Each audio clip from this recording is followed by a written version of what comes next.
ऊपर बैठे, ऊपर जो भारत के राजकीय चिन्ह के शेर हैं वो भी नई आभा से दिखाई लगने लगे हैं, क्योंकि हमारे बहुत से विरोधी कोर्ट चले गए थे कि शेर कुछ ज्यादा आक्रामक दिख रहे हैं, क्योंकि इनको चाहिए था कि शेर भी बिल्ली जैसे चाहिए थे।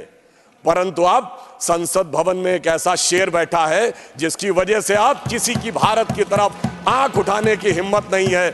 जो इस भाव में विश्वास करते हैं, न विक्रमार्जितो सिंहस्य क्रियते मृगा विक्रमार्जित राजस्य स्वयमेव मृगेंद्रता। तो भारत की जो मृगेंद्रता है वो उठकर सामने आ रही है। परंतु मैं माननीय सभापति जी कहना चाहूंगा कि इसकी शुरुआत कहां से हुई। 16 मई 2014 को जिस दिन इस देश में सरकार बदली, उस दिन जनादेश जो मोदी जी के नेतृत्व में स्पष्ट बहुमत में हमें मिला, वो सिर्फ सरकार बदलने के लिए नहीं था, विचार बदलने के लिए था और व्यवस्था बदलने के लिए था। और इसके लिए मैं कोट करना चाहूंगा लंदन का संडे गार्डियन, जिन्होंने हम पे हुकूमत की थी, उनके अखबार को कोट करता हूं। वो 18 मई 2014 को लिखता है अपने एडिटोरियल में, India second tourist with destiny. और आगे वो लिखता है 16 मई 2014, यानी वो दिन जिस दिन मोदी जी के नेतृत्व में हमें स्पष्ट बहुमत मिला, should be known in Indian history as the day on which Britishers finally left India. और आगे वो कहता है कि उसका कारण यह है कि आजादी के बाद लंबे समय तक उन विचारों का शासन रहा जिनके ऊपर ब्रिटिश उपनिवेशवादी मानसिकता की विरासत का प्रभाव था, परंतु पहली बार एक ऐसे विचार के हाथ में पूर्ण सत्ता आई है। अटल जी के जमाने में पूर्ण सत्ता नहीं थी, हमारे हाथ में पूर्ण सत्ता आई है, जो अपने इंसेप्शन और इंस्पिरेशन दोनों में पूर्णता भारतीय है और ब्रिटिश कॉलोनियल लीगेसी से कोई उसका मतलब नहीं है। और यह बदलाव वहां पे दिखा जब नीति आयोग बना। 1 जनवरी 2015 को नीति आयोग ने अपनी पहली जो बैठक की, उसमें कहा कि बहुत दिन भारत विदेश से आयातित आर्थिक विकास के मॉडल्स को लेता रहा। कभी हम रूस की कॉपी बनते रहे नेहरूवियन सोशलिज्म मॉडल में, तो कभी अमेरिका की कॉपी बने। मगर पहली बार नीति आयोग ने अपने रेजोल्यूशन में कहा कि now we will not be borrowing upon any model from outside, we will search from original भारतीय मॉडल। और आपने देखा उसके बाद उसकी शुरुआत इस प्रकार से हुई। इस देश में सबसे पहले प्रधानमंत्री जी ने क्या सोचा, वो अंत्योदय के विचार से प्रेरित थे।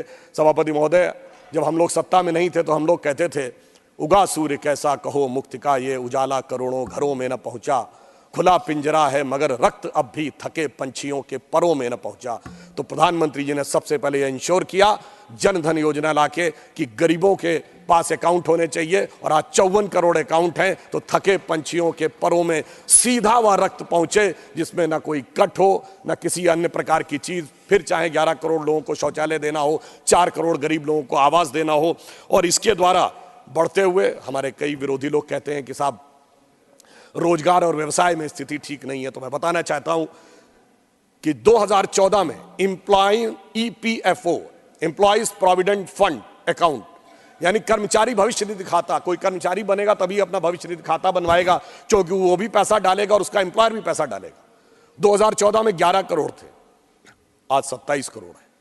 तो इसका मतलब 16 करोड़ लोग ऐसे हुए जिनके की खाते इस दरमियान बने, तो उसमें एम्प्लॉयर भी है, एम्प्लॉय भी है। इसका मतलब रोजगार के सृजन की दिशा में एक महत्वपूर्ण स्थिति आने वाले टाइम में आई। और हमारे तिरुचि शिवाजी कई बार कह रहे थे डेट के बारे में, तो मैं बताना चाहता हूं भारत दुनिया की समस्त अर्थव्यवस्थाओं में डेट टू GDP रेशियो में सबसे बेहतर स्थिति में है। आप China, America, Japan, France, Germany, किसी से भी तुलना कर लीजिए, हम डेट टू GDP रेशियो में सबसे बेहतर स्थिति में है। पर्सनल डेट में हम सबसे बेहतर स्थिति में है। 73% लोग ऐसे हैं भारत में जिन्होंने कोई पर्सनल डेट नहीं ले रखा है। तो इसीलिए IMF ने हमारी अर्थव्यवस्था की वो तारीफ भी की है। परंतु ये सारा आर्थिक विकास सभापति महोदय तब तक बेमानी होता है जब तक उस विकास के साथ राष्ट्र के आत्मगौरव का भाव भी उसमें ना हो, क्योंकि आप विकसित होकर भी विश्व के सामने अपनी क्या तस्वीर रखेंगे। तो मैं कहना चाहता हूं कि महामहिम राष्ट्रपति महोदया का अभिभाषण एक और दृष्टि से महत्वपूर्ण था।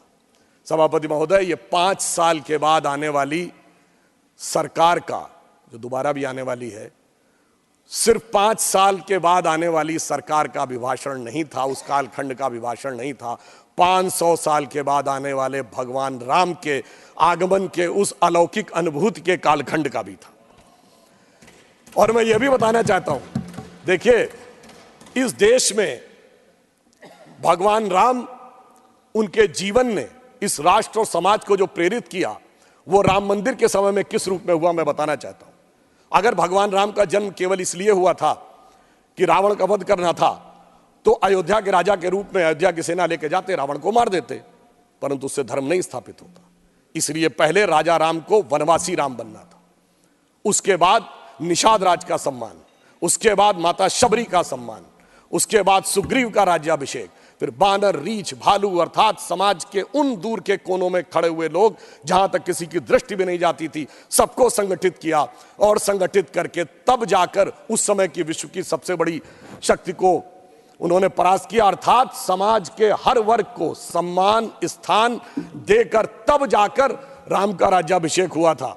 और आज आप देखिए, चाहे 4 करोड़ गरीबों को आवास मिला है, 11 करोड़ लोगों को शौचालय मिला है और 54 करोड़ लोगों को जनधन अकाउंट मिले हैं, 50 करोड़ लोगों को आयुष्मान भारत में कवर मिला है, वो तो है, परंतु ये भी एक सुखद संयोग देखिए जो लोग हमसे कहने का प्रयास करते हैं।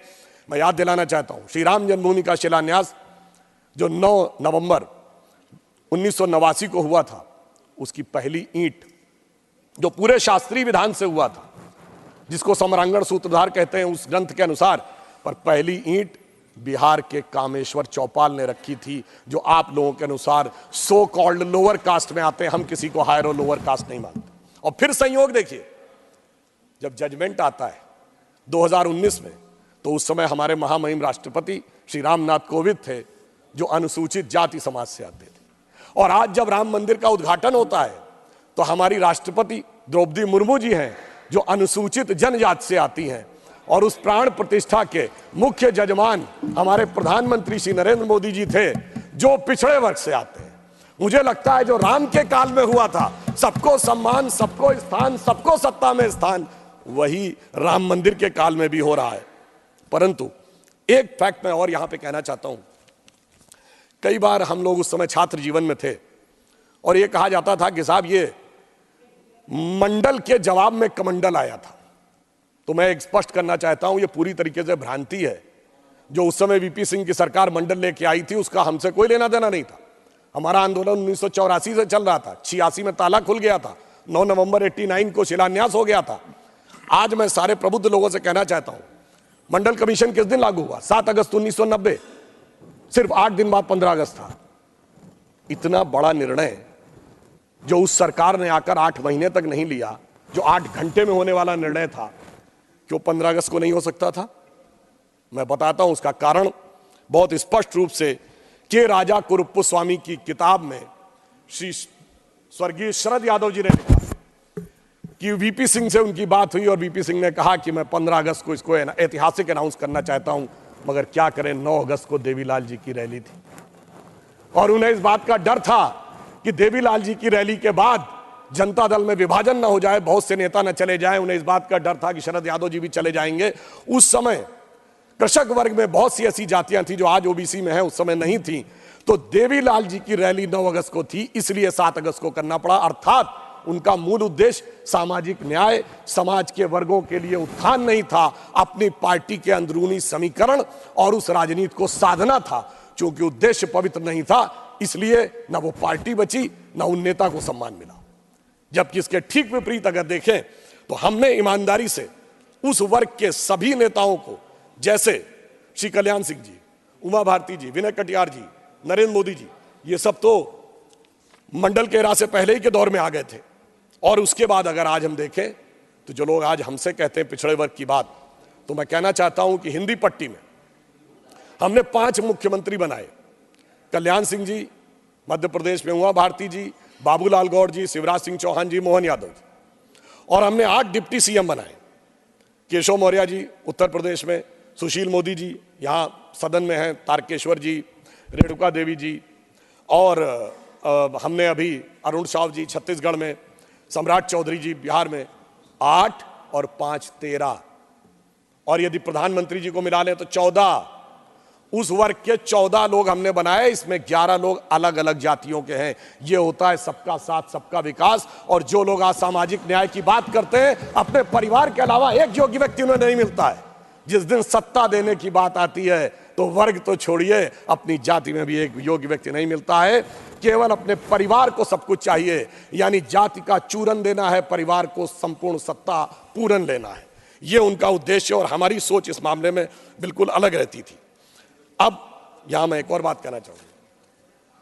राम मंदिर के उद्घाटन के समय एक और बात कही गई। हमारे बहुत से लोग कहते हैं इसमें सीता जी का नाम नहीं लिया गया। भाई मैं बताना चाहता हूं, अरे आप लोग थोड़ा सा सहज बुद्धि का प्रयोग करिए। ये तो राम जन्मभूमि है, ये तो रामलला है। विराजमान भी वहां 5 वर्ष के हैं। जहां राजा राम होंगे तो वहां सीता भी आएंगी। अभी तो राम लला ही है, तो जय श्री राम ही होगा। और दूसरा, मैं ये भी कहना चाहता हूं, मुझे बड़ी प्रसन्नता भी होती है जब वो ये बात कहते हैं कि सीता जी का नाम होना चाहिए।